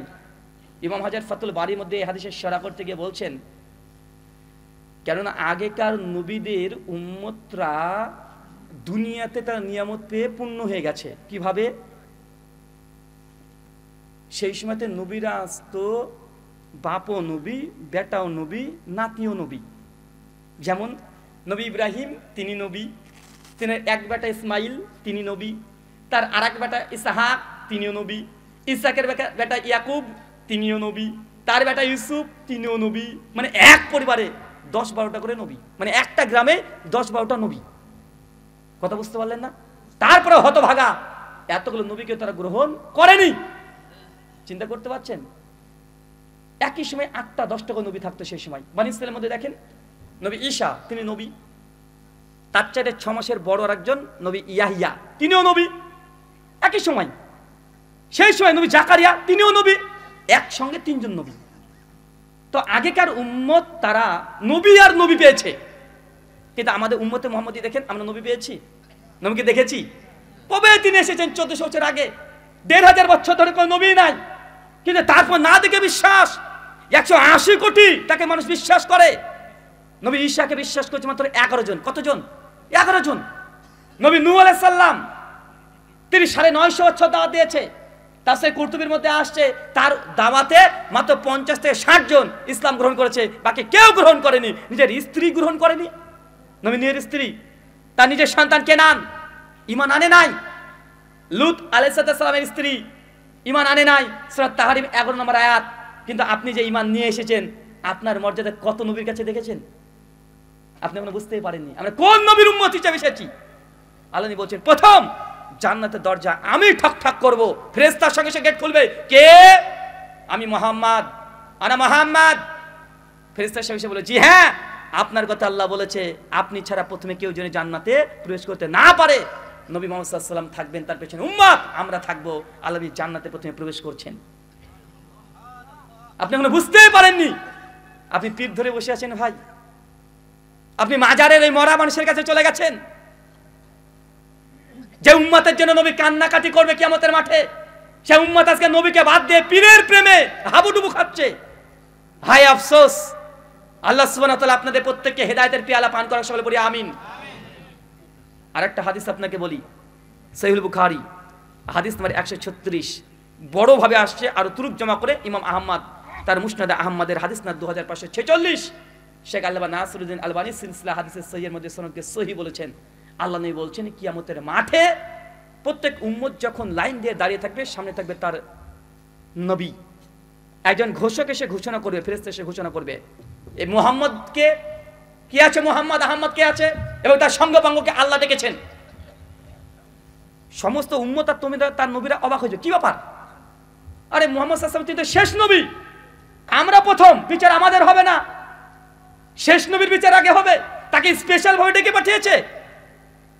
আল্লাহ বলছেন সেই সময়তে যখন আমাকে ডাকা হবে, আমি তখন আমার উম্মত নিয়ে আসবো। আল্লাহ সুবহানাহু ওয়া তাআলা আমার উম্মতের চোখ, এই যে কপালগুলোকে একদম চমকে দিবে নূর দিয়ে। উম্মতে মুহাম্মাদি কোটি কোটি মানুষ চিন্তা করেছেন, এখনই পৃথিবীতে মানুষের সংখ্যা 800 কোটি। কত কোটি? কত কোটি বলেন? 800 কোটি। সে আদম থেকে আজ পর্যন্ত কত কোটি মানুষ আছে? কিয়ামতের মাঠে কত কোটি মানুষ হবে চিন্তা করেন। সেই সময় উম্মতে মুহাম্মাদিদের এই কপালে আর মুখমণ্ডলে একদম নূর দিয়ে আল্লাহ চকচকে করে দিবে। কেন? সবাই বুঝে নিবে এই যে উম্মতে মুহাম্মাদি শেষ নবীর উম্মত। কারণ ওযু করেছে তারা। কি করেছে? ওযু। চাচা আপনি ওযু করার সময় একটু স্মরণ করেন না, এই ওযু যে কিয়ামতের মাঠে আপনার এই কপালটাকে চকচক করে দিবে। ওযুর সময় গল্প করছেন, ওযু কেন মসজিদে করছেন আপনি? কেন মসজিদে করবেন ওযু? আল্লাহ নবী মসজিদে ওযু করতেন না, তিনি বাড়িতে ওযু করতেন। কোথায়? বাড়িতে। নফল নামাজ সুন্নাত নামাজ কখনো নবী মসজিদে পড়তেন না, তিনি বাড়িতে নফল সুন্নাত নামাজ পড়তেন, ওযু বাড়িতে করতেন, গুটি গুটি পায়ে মসজিদে হেঁটে হেঁটে যেতেন, তারপর গিয়ে ডাইরেক্ট নামাজে দাঁড়িয়ে যেতেন। কি করতেন নবী? ডাইরেক্ট নামাজে দাঁড়িয়ে যেতেন। তিনি সুন্নাত নফল নামাজ বাড়িতে এসে পড়তেন। আপনি কেন মসজিদে কেন সুন্নাত নফল নামাজ পড়বেন? কেন পড়বেন? বাড়িতে পানি নেই, ওযু করার জায়গা নেই। সহিহ বুখারী 731 নম্বর হাদিস, আল্লাহ বলছেন পুরুষ মানুষের জন্য নফল সুন্নাত নামাজ মসজিদের চাইতে বাড়িতে উত্তম। মসজিদে পড়লে যা নেকি হয়, নফল নামাজ সুন্নাত নামাজ বাড়িতে পড়লে তার ডবল নেকি হয়। আপনি কেন মসজিদে নামাজ পড়ছেন? মসজিদে সুন্নাত নফল নামাজ পড়া না জায়েজ, হারাম না, জায়েজ। উত্তম কোথায়? কোথায় উত্তম? বাড়িতে। আপনি চান না কিয়ামতের মাঠে আপনার জন্য নূরের মতো চেহারা হয়ে যায়? আপনি চান কি চান না? চান। আল্লাহ বলছেন তারপর যখন আমরা উম্মতকে নিয়ে আমি সঙ্গে সঙ্গে আসবো, সমস্ত নবী সঙ্গে পিছিয়ে হাঁটতে শুরু করবে তার উম্মত নিয়ে, রাস্তা করে দিবে, আর আমার উম্মতকে নিয়ে আমি মাঝখান দিয়ে হেঁটে হেঁটে আসবো। আর সমস্ত উম্মত তখন বলবে, অন্য নবীদের উম্মত বলবে, আরে মাশাআল্লাহ সুবহানাল্লাহ, তারা এই উম্মতই, তাদের উম্মতের এত এত ঈমান যে এরা অন্য নবীদের সমকক্ষ হওয়ার যোগ্যতা রাখে। চিন্তা করতে পারছেন? মানে উম্মতের এত মর্যাদা। এখন কোরআন আল্লাহ বলেছে না, কুনতুম খায়রা উম্মাতিন, তোমরা হচ্ছে সর্বশ্রেষ্ঠ জাতি। সূরা আলী ইমরান আয়াত নম্বর 110 আমাদেরকে বলছে খয়রা উম্মাহ, সর্বশ্রেষ্ঠ জাতি। নবী আদমের অনুসারী সর্বশ্রেষ্ঠ নয়, নবী ঈসার উম্মত সর্বশ্রেষ্ঠ নয়, নবী দাউদ, সুলাইমান, ইউনুস, ইউসুফ, ইউসা, জাকারিয়া, ইয়াহইয়া, যত নবী আছে সবার চাইতে মর্যাদা আল্লাহ কাকে দিয়েছে? কাদের মর্যাদা বেশি? এই উম্মতের মর্যাদা বেশি। আপনি এখন আপনার মর্যাদা বুঝতে পারেন নাই, এখনো গুরুত্ব বুঝতে পারেন নাই, কারণ এটা যে আপনি নবী মুহাম্মদ সাল্লাল্লাহু আলাইহি ওয়াসাল্লামকে এখনো চিনতে পারেন নাই। এই জন্য পীরের দরবারে গিয়ে আপনি গরু ছাগল সবগুলো দিয়ে আসেন। আল্লাহর ঘর মসজিদ আপনি দান করতে গিয়ে আপনার হাত কাঁপে। যদি এখনই বলে মসজিদকে দুতলা করতে হবে, এখনই বলা হোক যে কে আছে, মসজিদকে দুতলা করা হবে, ছাদ করা হবে, টাকা দেন, টাকা আপনার দিতে চান না, স্পেশালি বক্তা এসে আপনাকে মানে পাম দিয়ে দিয়ে জোর করে পকেট থেকে টাকা বের করতে হয়। কিন্তু আপনার একটু বিপদ হলে আপনি বলে দেন, আল্লাহ আমি বিপদে পড়েছি, আমি গোলাপ শাহর মাজারে এই একটা ছাগল দিয়ে দিব, ভাই বলে কি বলে না কথা বলেন? মুসলমান আজকে মসজিদ মুখী যতটুক তার দ্বিগুণ ও মাজার মুখী। কেন? উনি নবীকে চিনতে পারেন নাই, আল্লাহ নবীকে বুঝতে পারে নাই। আল্লাহ নবীকে যদি বুঝতেন তাহলে পীর সাহেবের পেছনে আপনি ছুটতেন না। ইয়াউমা নাদউ কুল্লা উনাসিন বিইমামিহিম, সেই দিন প্রত্যেক মানুষ দুনিয়াতে যাকে নেতা মেনেছে কিয়ামতের মাঠে আপনি তার সঙ্গে উঠবেন। আপনি যদি তারপরে চান যে আপনি চরমোনাই, ইনাতপুরি, জৌনপুরি, রাজারবাগি, ফুলতুলি, আটরশি, দেওয়ানবাগি, হানাফি, শাফি, মালিকি, হাম্বেলি, দেওবন্দি, বেরলবি যা মানতে চান মানেন, কিয়ামত আপনার তার সঙ্গে হতে হবে আপনাকে। আহলে হাদিসরা একজনকে মানে, কার নাম কি কথা বলেন? দেখেন সহিহুল বুখারী হাদিস না 3339, মুসনাদ আহমদ সুনান তিরমিজি হাদিস না 2961। আল্লাহ নবী বলছেন এই উম্মত অন্য নবীদের সাক্ষী হবে। কি হবে বলেন তো? সাক্ষী হবে। আল্লাহ কিয়ামতের মাঠে নবী নূহকে আল্লাহ ডাকবেন, নূহ এইদিকে এসো, তুমি তোমার উম্মতকে কি দাওয়াত দিয়েছো? নবী নূহ আলাইহিস সালাম বলে, জি আল্লাহ আমি দাওয়াত দিয়েছি। সূরা হুদ 25 থেকে 40 নম্বর আয়াত। একটা বছর নয়, দুইটা বছর নয়, 950 বছর দাওয়াত দিয়েছে, রাত দিন দাওয়াত দিয়েছে। কোন নবী? নূহ আলাইহিস সালাম। আল্লাহ বলে, তুমি কি দাওয়াত দিয়েছো, তাবলীগ করেছো? জি আল্লাহ করেছি। নূহ আলাইহিস সালামের কওম অস্বীকার করে, না আল্লাহ আমাদের কাছে কোনো নবী আসেনি, আমাকে দাওয়াতই দেয়নি, অস্বীকার করবে ডাইরেক্ট কিয়ামতের মাঠে। কোন নবীর উম্মত? নূহ নবীর উম্মত। নূহ আলাইহিস সালাম, না আল্লাহ আমি তো দাওয়াত দিয়েছি। আল্লাহ তখন বলবে যে নূহ তোমার পক্ষে সাক্ষী কে আছে? সাক্ষী পেশ করো। তোমার উম্মত তোমাকে বলছে তুমি দাওয়াত দাওনি, আর তুমি বলছো দিয়েছো, সাক্ষী কে আছে তোমার? নূহ আলাইহিস সালাম তখন বলে, আল্লাহ আমার সাক্ষী আছে মুহাম্মদ আর মুহাম্মদ সাল্লাল্লাহু আলাইহি ওয়াসাল্লামের অনুসারী উম্মতে মুহাম্মাদি সাল্লাল্লাহু আলাইহি ওয়াসাল্লাম, তারা আমার সাক্ষী। সঙ্গে সঙ্গে আল্লাহ বলবে, কোথায় তোমার সাক্ষ্য উপস্থিত করো। তখন মুহাম্মদ সাল্লাল্লাহু আলাইহি ওয়াসাল্লামকে ডাকবে, আমাদেরকে নবী নূহ ডাকবেন যে উম্মতে মুহাম্মাদি কোথায়? আজকে আমার উম্মত মিথ্যা কথা বলছে, তোমরা আমার পক্ষে সাক্ষী দাও। সঙ্গে সঙ্গে উম্মতে মুহাম্মাদি সবাই ছুটে চলে আসবে। তখন বলে, জি আল্লাহ নূহ নবী তার উম্মতকে দাওয়াত দিয়েছে, তার দাওয়াত অস্বীকার করেছে তার উম্মতরা। আল্লাহ তখন বলবে যে তোমরা তো নূহের সময় ছিলেই না, তোমরা বুঝলে কিভাবে, জানলে কিভাবে, দেখলে কিভাবে যে নূহ তার উম্মতকে দাওয়াত দিয়েছে? তখন বলবে, আপনি যে কোরআন নাজিল করেছিলেন, আপনি যে কোরআন অবতীর্ণ করেছিলেন আমাদের নবীর উপরে, ওই কোরআনেই তো আপনি লিখে দিয়েছেন যে নূহের উম্মত নূহ 950 বছর দাওয়াত দিয়েছে। আমরা কোরআন পড়াচ্ছি, আমরা বুঝাচ্ছি, নবীকে সত্যবাদী মেনে নিয়েছি, আপনি তো কোরআনে লিখে দিয়েছিলেন। উম্মতের দেখেছেন, চিন্তা করছেন, নবীর পক্ষে সাক্ষী দিবে সেই দিন। আপনি এখনো বুঝতে পারেননি ভাই আমার, এখনো বুঝতে পারেননি। তওবা করেন, এখনো তওবা করেন। জান্নাত একজনের মাধ্যমে যাওয়া যাবে, তার নাম মুহাম্মদ সাল্লাল্লাহু আলাইহি সাল্লাম। একটা হাদিস দেখেন এবার, মিশকাত হাদিস নম্বর 194, সুনান দারিমি হাদিস নম্বর 435, শেখ আলবানী সনদকে হাসান বলেছেন। শেখ শুআইব আরনাউত তার মুসনাদ আহমদের টিকাতে তিনি আলোচনা করে বলেছেন সনদের মধ্যে কিছুটা দুর্বলতা আছে। হাদিসটা কি? আল্লাহ নবী একজন দাঁড়িয়ে আছেন, বসে আছেন, ওমর বিন খাত্তাব তিনিও বসে আছেন, আর আবু বকর রাদিয়াল্লাহু আনহু তিনিও বসে আছেন। ওমর বিন খাত্তাব চট করে দাঁড়িয়ে হাতে একটা তাওরাতের কপি নিয়েছে। কি নিয়েছে বলেন তো? তাওরাত বুঝেন কি? তাওরাত কি চাচা? মুসা নবীর উপরে আল্লাহ আসমানি গ্রন্থে যেটা নাজিল করেছেন তার নাম তাওরাত। ওই তাওরাত নিয়ে ওমর বিন খাত্তাব পড়তে শুরু করেছে, কিরাত করে সুন্দর করে পড়ছে। আর তাওরাত ওমর বিন খাত্তাব যত পড়ে আল্লাহ নবী তত রেগে যায়, যত পড়ে তত রেগে যায়। আবু বকর দেখছে যে আল্লাহ নবী রেগে যাচ্ছেন, তাওরাত সহ্য করতে পারছে না। সঙ্গে সঙ্গে আবু বকর চট করে দাঁড়িয়েছে, ওমর তাওরাত পড়া বন্ধ রাখো, তুই দেখছো না তো তাওরাত নবী সহ্য করতে পারছে না। আল্লাহ নবী চট করে দাঁড়িয়েছেন, ওমর বিন খাত্তাব তাওরাতকে ফেলে দিয়েছে। সেই আল্লাহ নবী বলছেন, আল্লাযী নাফসি বিহাদি মুহাম্মদ, সেই সত্তার কসম ওমর যার হাতে আমি নবী প্রাণ আছে, তুমি তাওরাত পড়ছো। লাউ কানা মুসা হাইয়ান, স্বয়ং মুসা যদি আজকে জীবিত হয়ে চলে আসে, তাওরাত পড়ছো তুমি? আর তাওরাত যার উপরে অবতীর্ণ হয়েছে, মুসা যদি জীবিত হয়ে আজকে দুনিয়াতে চলে আসে, তাহলে মুসার জান্নাত নির্ভর করছে আমার অনুসরণ, তুমি তাওরাত পড়ছো। এই হাদিসের ওয়েট বুঝতে পারেননি চাচা। আল্লাহ নবী বলছেন যে তুমি তাওরাত পড়ছো। আরে মুসা যদি চলে আসে দুনিয়াতে, আবার যদি চলে আসে, মুসার জান্নাত নির্ভর করছে কার অনুসরণ? আল্লাহ নবীর আনুগত্য অনুসরণে। কার অনুসরণে? আল্লাহ নবীর আনুগত্য অনুসরণে নবী মুসার জান্নাত নির্ভর করছে। পৃথিবীতে আরেকজন নবী আসবেন যাকে আল্লাহ আসমানে তুলে নিয়েছেন, নবী হিসেবে আসবেন না, উম্মত হিসেবে আসবেন। তার নবুয়তের সময় শেষ করে দিয়েছেন আল্লাহ, কিন্তু আসবেন দ্বিতীয়বার। সে নবীর নাম কি? ঈসা নবী। সে কি করবেন? কোন পীরের বায়াত করবেন? কোন মাযহাব মানবেন? কোন পীরের তরিকা মানবেন?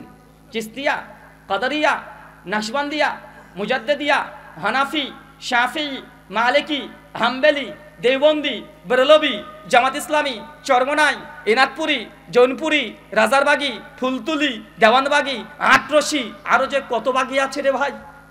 এটা তো শুধু বাংলাদেশের কোম্পানি বললাম, এখন ইন্ডিয়াতে বলিনি। তাবলিগ জামাত আছে, ওটা মানে দুইটা গ্রুপ, একটা তাবলিগ সাতপন্থী, একটা জুবারপন্থী, দুজনই মারামারি করছে, নে ঠেলা। অনেকে বলছে যে আহলে হাদিসরা তাবলিগকে পছন্দ করে না, আহলে হাদিসরা তাবলিগকে নাজায়েজ বলে, তাবলিগ জামাতকে বেদাত বলে, তাবলিগ জামাতকে গোমরা দল বলে। তো ভাই আমরা কি বলি? তাবলিগরা নিজেরা নিজেদেরকে গোমরা বলছে, সাতপন্থীর তাবলিগ বলছে জুবারপন্থীর তাবলিগ জাহান্নামী, জুবারপন্থীর তাবলিগ বলছে সাতপন্থীরা জাহান্নামী, দুজন দুজনকে জাহান্নামী বলছে। ভাই বলছে কি বলছে না? তা আমরা তখন বলছি যে ঠিকই বলেছো, দুজন দুজনকে জাহান্নামী বলছো, দুজনই যা তাহলে। আমি নতুন করে কি বললাম? আমি নতুন ফতোয়া দিয়েছি? কথা বলেন। ওরা আপন মায়ের পেটে দুই ভাই, দুই ভাই না? সাতপন্থী বলছে জুবারপন্থী এরা গোমরা, জুবারপন্থী বলছে সাতপন্থী গোমরা। তো দুই ভাই যদি দুজনকে গোমরা বলিস, চোর বলিস, ডাকাত বলিস, তো আমি বাইরেকার মানুষ, আমি বললাম যে ঠিক আছে, দুই ভাই যখন দুজনকে বলছিস, দুজনই তোরা চোর। আমার দোষ আছে এখানে? কথা বলেন। আমার দোষ আছে? দোষ দিয়ে লাভ আছে? কিছুদিন আগে দেখলেন না ঢাকাতে টুঙ্গির ময়দানে জুবারপন্থী সাতপন্থীর উপরে অ্যাটাক করে, সাতপন্থী জুবারপন্থীর উপরে অ্যাটাক করে 5 জনকে একদম মেরে ফেলেছে, কয়েকশো জনকে একদম আহত করে দিয়েছে, হাত পা কেটে নিয়েছে। দেখলেন না ভাইজান? কারা করেছে? আহলে হাদিসরা। অনেকে বলছে যে আহলে হাদিসরা সমাজে ফিতনা তৈরি করছে। কে বলেছে আহলে হাদিসরা ফিতনা তৈরি করছে? দেখেন তারাই মারামারি করে মরছে। আহলে হাদিস মারতে গেছে কখনো? কখনো আহলে হাদিসের মসজিদে কোনো হানাফি ভাইরা, আমার আদরের হয় তারা, তার যদি নামাজ পড়তে আসে, যে আমিন আসতে বলে, আহলে হাদিসরা কখনো মসজিদ থেকে বের করে দিয়েছে? তার যদি ইসমে পেছনে ফাতিহা না পড়ে কখনো বের করে দিয়েছে? বের তো করে দেয় না। কিন্তু দুর্ভাগ্য আমাদের ভাই হানাফি ভাইরা, আহলে হাদিসরা যদি মসজিদে একটু জোরে আমিন বলেছে, সঙ্গে সঙ্গে মসজিদ থেকে বের করে দেয়। আছে না নাই? কথা বলেন। চরমনে পীর সাহেব ফজলুল করিম তিনিও তার বক্তব্যের মধ্যে বলেছে, পরিষ্কারভাবে বলেছে, যারা জোরে আমিন বলে তাকে মসজিদে খুঁটির সঙ্গে বেঁধে রাখবে। বলেছে না? আমরা আহলে হাদিসরা কখনো বলেছি? ভাই আমরা এরকম বাড়াবাড়ি করি না। আমরা বলি তোমরা করো, তোমরা চরমনে পীর সাহেবকে মানছো, হানাফি শাফি মালিকি মানছো, মানো, কিন্তু কি হবে তোমার ভাই? নিসা 69 নম্বর আয়াত, যাকে মানবে ওয়ান নাবিয়িন ওয়া সিদ্দিকিন ওয়া শুহাদা ওয়া সালিহিন, তুই যাকে মানবে তার সঙ্গে জান্নাতে থাকবে। আমি নবীর সঙ্গে মানার জন্য তোমাকে বলছি, আমি বলছি না যে আমার পীর সাহেব আছে আমাকে মানো, এই কথা আহলে হাদিসরা বলে না। আহলে হাদিসরা বলে নবীকে মানো, নবী যা দিয়েছে তাই মানো। মান আমিলা আমালান লাইসা আলাইহি আমরুনা ফাহুয়া রাদ। আল্লাহর নবী বলছেন, আমি যদি কোনো আমল, যে আমল করার আদেশ করি নাই, কেউ যদি সে আমল করে ফাহুয়া রাদ, সে আমলটা বাতিল। সহিহ মুসলিম হাদিস নাম্বার 1718, সুনান আবু দাউদ হাদিস নাম্বার 4606, মিশকাত হাদিস নাম্বার 140, সহিহ বুখারী ভিন্ন সনদ ভিন্ন মতনে হাদিস নাম্বার 2697। স্পষ্ট জলজল করছে, নবী বলছে আমি যে আমলের কথা বলিনি, কেউ যদি সে আমল করে তার আমলটা কি? ফাহুয়া রাদ, সেটা বাতিল। এই কথা কোরআনে আল্লাহ বলেছেন। একই কথা কোরআনে বলছে সূরা হাজরের 33 নম্বর আয়াত, আল্লাহ বলছেন ইয়া আইয়ুহাল্লাযিনা আমানু আতিউল্লাহ ওয়া আতিউর রাসূল ওয়া লা তুবতিলু আমালাকুম। সূরা মুহাম্মদের 33 নম্বর আয়াত। আল্লাহর আনুগত্য করো, রাসূলের অনুসরণ করো, ওয়া লা তুবতিলু আমালাকুম, যে নবীর আনুগত্য করে কোনো ইবাদত না হয় তোমাদের আমলগুলোকে বাতিল করো না। আমরা বলছি নবীর কথা, আর তুমি আমাকে বলছো পীর সাহেবের কথা, আর আমাদেরকে বলছে ফিতনাবাজ। আল্লাহ নবী এই কথাই বলেছেন, সেই সময়তে কিয়ামতের বলছে অচিরে কিয়ামত ততক্ষণ হবে না যতক্ষণ পর্যন্ত উম্মাত সত্যবাদীকে মিথ্যাবাদী না বলবে, আর মিথ্যাবাদীকে সত্যবাদী না বলবে, ততক্ষণ কিয়ামত সংগঠিত হবে না। আমরা বলছি নবীর কথা, তুমি বলছো পীরের কথা, বুজুর্গনের দিনের কথা, আবার আমাদেরকে বলছে এরা নবীকে মানে না, আহলে হাদিসরা নবীকে মানে না, এই কথা বলে। ভাই বলে কি বলে না? কথা বলেন। বলছে আহলে হাদিসরা ইংরেজদের দালাল। কত বড় মিথ্যা কথা বলছে, আপনি চিন্তা করেন। আহলে হাদিস নাকি ইংরেজদের দালাল, এরকম কথা বলে না ভাইজান? দুঃখ লাগে আমাদের ভাইদের জন্য। সাধারণ আম জনতা তো কিছু বুঝে না, এরা কিছু বুঝে না, যা তারা বুঝাচ্ছে তাই বুঝছে তারা। হিন্দুদেরকে দেখবে সাধারণ আম হিন্দু, ওরা কিছু বুঝে না, ওদের হিন্দু পণ্ডিত যা বলে তাই মানি। ওরা কিতাবও পড়ে না, হিন্দুরা পড়ে। কথা বলেন। আমি একজন হিন্দু পণ্ডিতের সঙ্গে আমার বিতর্ক আছে, দেখবেন 4-5 কার হিন্দু পণ্ডিতের সঙ্গে বিতর্ক আছে। কেউ দেখেছেন? হ্যাঁ দেখেছেন না? গরুর গোশত খাওয়া যাবে কি যাবে না, মহেন্দ্রপাল আর্যের সঙ্গে আমার ডিবেট আছে। মহেন্দ্রপাল আর্য যেমন তেমন ব্যক্তি নয়, ও ইন্ডিয়াতে প্রায় 30টার উপরে ডিবেট করেছে, টিভি মিডিয়াতে তিনি ডিবেট করেন। ডক্টর জাকির নাইক 2004 থেকে তিনি চ্যালেঞ্জ করেছেন, ডক্টর জাকির নাইকের সঙ্গে তার ডিবেট হয়নি, তিনি ইন্ডিয়া থেকে চলে গিয়েছিলেন। তাই তিনি যখন চ্যালেঞ্জ করলেন, তখন আমি বলেছিলাম যে ডক্টর জাকির নাইকের সঙ্গে দরকার নেই, আমি আছি, আমার সঙ্গে বসে দেখা। ওর সঙ্গে ডিবেট হয়েছে 2020 সালে 21শে মে। বাংলাদেশে সে ফেস দ্য পিপল একটা চ্যালেঞ্জ আছে, সাইফুল সাগর ভাই, উনি কানাডা থেকে তিনি ওই টিভি মিডিয়াকে তিনি সম্প্রচার করে। উনি বলেছিলেন যে হিন্দু ধর্মগ্রন্থে গরুর গোস্ত খাওয়ার কোনো কথাই নাই, অস্বীকার করেছে। আর আপনারা জানেন গোমাংস নিয়ে ইন্ডিয়াতে অনেক ঝামেলা হয়, অনেক মারামারি হয়, এমনকি যাদের ফ্রিজে গোমাংস পাওয়া গিয়েছে হত্যা করেছে এরকম রিপোর্টে পাওয়া যায় কি যায় না? কথা বলেন। সব কথা খুলে খুলে পরিষ্কারভাবে বলা যায় না, প্রতিবন্ধকতা আছে, কেন আমাকেও যেতে হবে না? যেতে হবে, সব কথা খুলে বলতে নেই। সমাজদারকে নিয়ে ইশারাই কাফি। আপনারা বুঝতে পারছেন। আমি বললাম যে না, হিন্দু ধর্মেও একদম স্পষ্টভাবে গরু মাংস খাওয়ার কথা আছে। ডিবেট হয়েছে প্রায় 2.5 ঘন্টা। আমি বেদ থেকে রামায়ণ, মহাভারত, পুরাণশাস্ত্র, স্মৃতিশাস্ত্র, শ্রুতিশাস্ত্র থেকে 26খানা জলে প্রমাণ দেখিয়েছি যে হিন্দু ধর্মে গরু খাওয়া তো জায়েজ। বৃহদারণ্যক উপনিষদ 6 নম্বর অধ্যায় 4th কাণ্ডিকার 8 নম্বর মন্ত্রতে বলছে, কেউ যদি পণ্ডিত, বুদ্ধিমান, সুষ্ঠু, সবল সন্তান যদি পেতে চায়, তাহলে কচি গরুকে জবাই করে রান্না করে মাংসকে স্বামী স্ত্রী যদি মিলন করে, তাহলে বুদ্ধিমান সন্তান জন্মগ্রহণ করবে। কথা বুঝতে পারলেন না? আমি পণ্ডিতজিকে বলেছিলাম, পণ্ডিতজি বলছে দেখেন পশুকে হত্যা করা এটা তো অন্যায়। কেন? বলছে এটা তো হিংসা ছড়াই। একটা পশুকে, নিরীহ পশুকে আপনি হত্যা করবেন? তাই পশু হত্যা করা একটা অন্যায়। একটা নিরীহ প্রাণীকে কেন হত্যা করবেন? অতএব এই জন্যই গোমাংস খাওয়া যাবে না। আমি বলেছিলাম যদি তাই যুক্তি হয় পণ্ডিতজি যে নিরীহ প্রাণীকে হত্যা করা উচিত নয়, তাহলে মরা গরু খান, ও তো এমনি মারা গেছে, কষ্ট পাবে না? মরা গরু খান, তাহলে কষ্ট পাবে না। উনি যখন কিছু জবাব দিতে না পেরেছে, দেন আমাকে মাঝখানে গালিগালাজ করতে শুরু করেছিল না? আমি বলেছিলাম তাই মরা গরু খান, উনি সঙ্গে সঙ্গে রেগে গেছেন। অনেকজন হিন্দু পণ্ডিতের সঙ্গে আমার বিতর্ক হয়েছে, মূর্তি পূজা করা যাবে কি যাবে না। সাধারণ আম হিন্দু তারা মূর্তি পূজা করে, কিন্তু হিন্দু পণ্ডিতরা কিন্তু ঠিকই জানে মূর্তি পূজা করা তাদের শাস্ত্রে নাই। শ্রীমদ্ ভগবদ গীতা অধ্যায় নম্বর 9 শ্লোক 23-24 শ্রীকৃষ্ণ তিনি বলছেন, ইয়া ওপি অন্য দেবতা ভক্তি যে জানন্তে শ্রদ্ধানিতা তে ওপি মাম বকন্তে যে জানন্তে অবাদি পূর্বকাম। কি ভাবলেন যে পণ্ডিত চলে আসলো কোথা থেকে? আবার মন্ত্র বলছে ইয়া ওপি অন্য দেবতা ভক্তি যে জানন্তে শ্রদ্ধানিতা তে ওপি মাম বকন্তে যে জানন্তে অবাদি পূর্বকাম। হে অর্জুন, যারা এক ঈশ্বরকে বাদ দিয়ে অন্য দেবতাদের পূজা অর্চনা করে, সে কখনোই সে উপাসনা, আরাধনা, গুণকীর্তন, নাম, জপ, তপ, ইবাদত, কর্ম যেই ভাষায় অনুবাদ করেন না কেন, কখনোই সে মোক্ষ লাভ করতে পারবে না, মানে স্বর্গে যেতে পারবে না। মুসলমানদের ভাষা অনুযায়ী জান্নাতে প্রবেশ করতে পারবে না। কে যে অনেকগুলো দেবতার পুজো করে, সে কখনোই স্বর্গে যেতে পারবে না। গীতা 9ম অধ্যায় 23 এবং 24 নম্বর মন্ত্র দাদা শ্লোকে পরিষ্কার বলছে। ওই দেখবেন যখন হিন্দু পণ্ডিতরা দেবী দুর্গা পুজো করে, দেখবেন কি বলে জানেন? মন্ত্রে বলে ইয়া দেবী সর্বভূতেষু মাতৃরূপে সুসংস্থিতাঃ নমস্তাস্যৈ নমস্তাস্যৈ নমস্তাস্যৈ নমো নমঃ। ইয়া দেবী সর্বভূতেষু লক্ষ্মী রূপে সুসংস্থিতাঃ নমস্তাস্যৈ নমস্তাস্যৈ নমস্তাস্যৈ নমো নমঃ। বলতেই থাকে। দুর্গা পুজোর সময় শোনেন না? এবার বলে না? কি বলছে জানেন? এটা সংস্কৃত, বাংলা করলে কি হয়? ইয়া দেবী, দেবী এটা স্ত্রীলিঙ্গ না পুংলিঙ্গ? মাতৃরূপে, মা স্ত্রীলিঙ্গ না পুংলিঙ্গ? স্ত্রীলিঙ্গ। শ্বেতাক্ষেত্র উপনিষদ অধ্যায় 6 শ্লোক 9 বলছে, ঈশ্বরের ডেফিনিশন দিচ্ছে, নাচস্যে কাশ্চিৎ পাতিরস্তি লোক নাচেসিতা শিকারানাম করণপাদীপ নাচস্যে কাশ্চিৎ জনিতা না যেদীপা। যিনি ঈশ্বর হবেন নচা লিঙ্গামা, সে নারীও হবেন না, পুরুষও হবেন না। মন্ত্র বলছে যিনি ঈশ্বর হবেন তিনি নারীও হবেন না, পুরুষও হবেন না। তো দেবী দুর্গা একটা নারী মূর্তি আমরা দেখতে পাচ্ছি। মন্ত্রে বলছে ইয়া দেবী। ঠাকুর কিন্তু জানে। ঠাকুর জানে কি জানে না? কথা বলেন। ও জানে না তা নয়। আমাদের যে পীর সাহেব ওরাও জানে, ওরাও পড়ে। কি পড়ে? ফাতিহা সূরা কমপক্ষে পড়ে তো, ইয়াকা না'বুদু ওয়া ইয়াকা নাস্তাইন। বাংলা মানে হে আল্লাহ আমি তোমারই ইবাদত করি, তোমার কাছেই চাই। ও বলছে যে আল্লাহ আমি তোমার কাছে চাই, আবার মাজারে গিয়ে চাচ্ছে।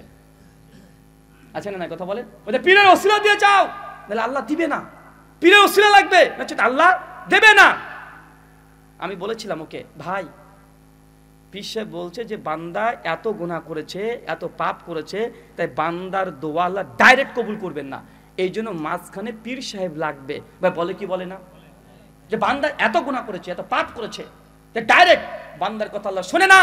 এই জন্য পীরকে ধরতে হয়, পীরের উসরা দিয়ে দোয়া করতে হয়। আমি বলেছিলাম ভাই আপনি কত বড় পাপ করেছেন, আপনি কত বড় পাপী, আপনি ইবলিশ শয়তানের চাইতে বড় পাপী নাকি?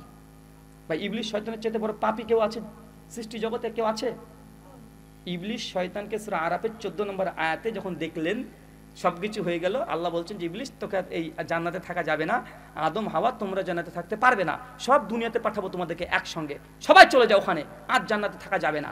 তখন শয়তান ইবলিশ তখন বলছে আল্লাহ তোমার আদমের জন্য আজকে আমাকে জান্নাতকে ত্যাগ করে দিতে হচ্ছে, দুনিয়াতে যেতে হচ্ছে, কষ্টের জীবন ওকে ভোগ করতে হবে। তবে আল্লাহ শেষবারের মতো তোমার কাছে একটা দোয়া চাইবো, একটা জিনিস চাইবো, তুমি দিবে আমাকে? কে বলছে বলেন তো? চাচা ইবলিশ বলছে। আল্লাহ তখন বলছে চা, কি চাইবি? শেষ ব্যাপার তো, চা, তাই দেওয়া হবে, যা। তখন বলছে আল্লাহ এই তোমার আদম সন্তানের রগে রগে শিরায় শিরায় চল, আমাকে ক্ষমতা দাও। আল্লাহ বলছে যা, তাও তোকে দিয়ে দিলাম। তো ইবলিশের দোয়া যদি আল্লাহ ডাইরেক্ট গ্রহণ করে নাই, আপনি কি ইবলিশ শয়তানের চাইতে খারাপ? কিন্তু পীর সাহেব বলছে যে বান্দা এত গুনাহ করেছে, এত পাপ করেছে, ডাইরেক্ট আল্লাহ শুনে না। ইবলিশ শয়তান কার ওসিলা ধরেছিল? কাকে মাধ্যম ধরেছিল? ইয়াকা নাবুদু ওয়া ইয়াকা নাস্তাইন, আল্লাহ আমি তোমারই ইবাদত করি আর ডাইরেক্ট তোমার কাছে চাই, মাঝখানে কোনো ভাই মাধ্যম নাই। ভাই মাধ্যম কারা ধরে? হিন্দুরা ধরে। হিন্দুরা যখন দোয়া করে তখন তারা ডাইরেক্ট ওই লক্ষ্মী, কালী, দুর্গা, সরস্বতীর কাছে চায় না। কি বলে? মাঝখানে তারা বলে যে লক্ষ্মী তুমি ধনের দেবী, অর্থের দেবী, তুমি বিশ্বমাতা, আমার তুমি ধন, আমার অর্থ তুমি বৃদ্ধি করে দাও। এই কথা বলছে পরম ব্রহ্মাকে, তাকে গিয়ে বলো যে আমার অর্থকে বৃদ্ধি করে দেয়। খ্রিস্টানরা যখন দোয়া করে, ইউটিউবে ভালো করে সার্চ করে দেখবেন, খ্রিস্টানরা 3 জন ঈশ্বরে বিশ্বাস করে। কয়জন? পিতা, পুত্র, পবিত্র আত্মা। খ্রিস্টানদের দোয়া কি করে? যিশু খ্রিস্টকে তারা ঈশ্বরের পুত্র মনে করে না, ঈসা নবীকে ঈশ্বরের পুত্র মনে করে না, আল্লাহ পুত্র মনে করে না। ওদের প্রার্থনা যখন করে এইভাবে প্রার্থনা করবে, দেখবেন হে স্বর্গীয় পিতা তোমার রাজ্য আসুক, তোমার কাছে কেউ চাইলে তুমি কখনো তাকে খালি হাতে ফেরত দাও না। হে স্বর্গীয় পিতা, পিতা পুত্র পবিত্র আত্মার নামে তোমার কাছে চাইছি, তুমি তোমার পুত্রকে এতই ভালোবাসো যে তুমি তাকে দুনিয়াতে পাঠিয়েছো অনন্ত জীবনের জন্য। আমি প্রভু যিশুর নামে তোমার কাছে প্রার্থনা করছি, আমার মনের বাসনা পূর্ণ করো। এই শব্দ দিয়েই খ্রিস্টানরা দোয়া করে। মানে ঈসা নবীকে মাঝখানে কি ধরেছে? ওসিলা ধরেছে। তো পীর সাহেব ওই লক্ষ্মীর, দুর্গা, কালী, সরস্বতীর মতো ভূমিকা পালন করছে। কথা বুঝতে পারলেন না? আপনি বুঝতে পারছেন না ভাইজান, আল্লাহ কি, নবী কি আপনি এখনো বুঝেন নাই। তার জন্য এখন আপনার পীর ধরা লাগে, আপনাকে এখনো মাযহাব ধরা লাগে। আল্লাহ সুবহানাহু ওয়া তাআলা আমাদের বোঝার তৌফিক দান করে। সকলে পড়ি আমিন। সম্মানিত শুধু জান্নাতে যদি নবীর সঙ্গে থাকতে চান, একটাই মাধ্যম, নবীর আনুগত্য, অনুসরণ। মাঝখানে কোনো পীর বাবা, কোনো মাযহাব এটা যেন না আসে।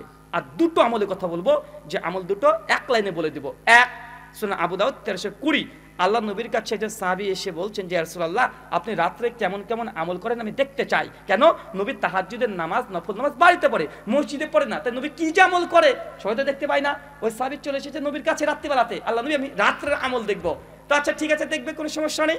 তো আল্লাহ নবী যখন রাতে তাহাজ্জুদের সালাত আদায় করবে, তো অজু করবে, ওই সাহাবী চট করে নিয়ে এসে পানিটাকে আগিয়ে দেয়। আল্লাহ নবী অজু করা হয়ে গেছে, টাওয়ালটা এসে আগিয়ে দেয়। তো আল্লাহ নবী তার প্রতি খুশি হয়ে গেল, তাকে এত খেদমত করছে নবীর। আল্লাহ নবী তখন অজু করে নামাজ পড়ে সাহাবীকে বলছে যে সাহাবী আমার, তুমি কি চাও? তুমি যে আমাকে খেদমত করছো, খুশি, তুমি কি চাও আমার কাছ থেকে বলো। আপনি হলে কি বলতেন? আমাকে একটা আইফোন 16 দেন, হ্যাঁ আমাকে একটা 4 চাকা গাড়ি দিয়ে দেন, প্রাইভেট কার দরকার, খুব কষ্ট হয় আল্লাহ নবী, খুব কষ্ট হয়। বা সাহাবীরা শেষে বলতে পারতেন আল্লাহ নবী আমার চলতে খুব কষ্ট হয়, আমাকে 10টা উট দিয়ে দিয়েন, 10খানা দাস দিয়ে দিয়েন, 100 বিঘা খেজুরের বাগান দিয়ে দিয়েন। ভাই বলতে পারতেন কি পারতেন না? সাহাবী কিছু না বলে বলছে, নবী বলছেন যে কি চাও, যা চাইবো তাই দিয়ে দিবে। ডাইরেক্ট বলছে আল্লাহ নবী জান্নাতে আপনার সঙ্গে থাকতে চাই। চিন্তা করেছেন? জান্নাতে থাকতে চাই। নবী তখন বলছে যে ডাইরেক্ট জান্নাতে থাকতে চাই, মানে এটা যদি দিয়ে দেয়, বা আর কোনো ভয় আছে? কবরে ভয় আছে? কিয়ামতের মাঠে ভয় আছে? ডাইরেক্ট বলছে নবী আপনার সাথে থাকতে চাই, মানে এর চাইতে শ্রেষ্ঠ জিনিসের কিন্তু হতে পারে না। নবী তখন বলছে যে আচ্ছা ঠিক আছে, আর কি চাও বলো। উনি আবার বলছেন সাহাবী নবী জান্নাতে আপনার সঙ্গে থাকতেই চাই, আর কিছু চাই না। নবী আবার বলছে আর কি চাও বলো।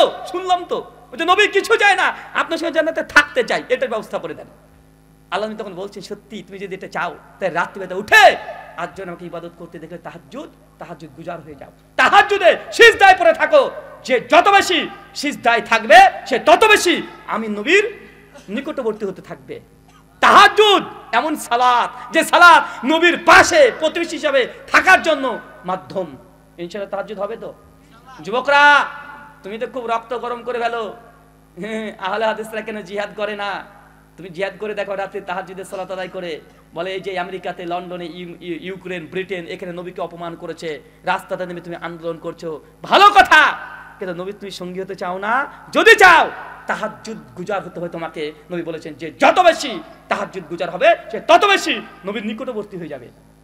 পারবো তো ইনশাআল্লাহ? পারবো?